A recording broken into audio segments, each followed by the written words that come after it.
এত বড় মাঠ আমাদের তিনবার দৌড়াইতে বলে আমি মাত্র করে যাবো। এরা যে পুরো মাঠ আমার চমক থেকে দূরে আশা করি জেলায় গেলেও আমাদের সুনাম থেকে ওরা এই সুনামগঞ্জ নিয়ে আসবে আর কি।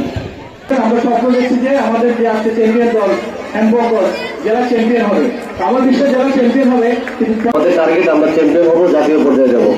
এই টিমটা যদি আমাদের জাতীয় পর্যায়ে চ্যাম্পিয়ন হয় তাহলে বোয়ালখালী তথা চট্টগ্রামের কি পরিমাণ সুনাম হবে সারা বাংলাদেশ সবাই কিন্তু আমাদেরকে চিনবে। তো আমাদের এই সুযোগটুকু আমরা কাজে লাগানোর চেষ্টা করবো।